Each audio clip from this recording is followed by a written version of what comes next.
We're busy fighting fucking wars over in Afghanistan, and we got a war going on right here on American soil. In the vicious battle against drug cartels in Mexico, the last several days brought a few welcome bits of news. Mexican police showed off the 2 journalists they freed yesterday in a pre-dawn raid. They'd been kidnapped by members of a drug cartel. On Thursday, Mexican authorities in Tijuana arrested 62 police officers with alleged links to organized crime and drug cartels, the biggest such roundup in years. And on the same day, a major Mexican drug trafficker was reportedly killed in an army raid. There's good news, but the bad news is the violence continues. Eric Olson of the Mexico Institute says it's hardly a turnaround. More than 24,000 people have been killed since Mexican President Felipe Calderón began a crackdown on drug cartels in 2006. And the July 15th deadly car bombing in the border city of Ciudad Juarez, one of the most violent places in the world, bore the hallmarks of an Al-Qaeda-style attack. The cartels seem to be getting more desperate, more violent. Let's talk about some of the things that we know are happening across this nation, in particularly in Texas, and this is directly related to illegals being here in this country.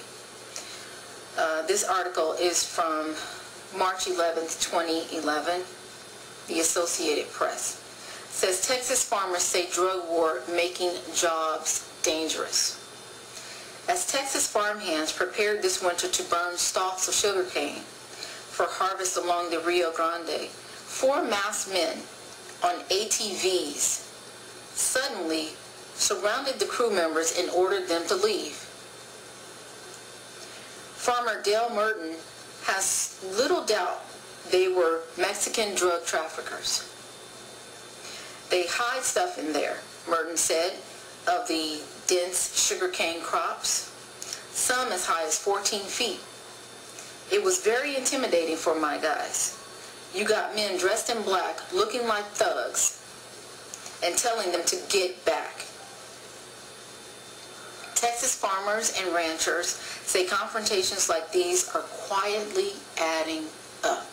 So it's gotten to the point now where you can't even stay on your property and function and run a legal business because the United States government has allowed these illegal drug dealers to inhabit illegally the land of people who actually are trying to make a living. And it's not easy. It says, however, some Texas Democratic lawmakers say the danger is being wildly overstated. And U.S. Border Patrol officials said they are not aware of landowners in the Rio Grande Valley facing increasing threats. You may not be aware, but it doesn't mean that it's not happening. You may not be aware for a variety of reasons. Maybe they don't feel like they're going to get the help that they need, so they don't waste their time telling you. Maybe they've, just given up trying because they've done all the talking that they can do for so long. They've reported these incidents for so long, and now it's like I'm just losing my confidence in what these people can actually do for me. I'm not being protected. There could be a lot of reasons for this. It says several growers and ranchers say their jobs started becoming more dangerous about 2 years ago. An Arizona rancher was gunned down in 2009 while checking water lines on his property in what authorities suspect was a killing carried out by a scout of drug smugglers. No arrests have been made.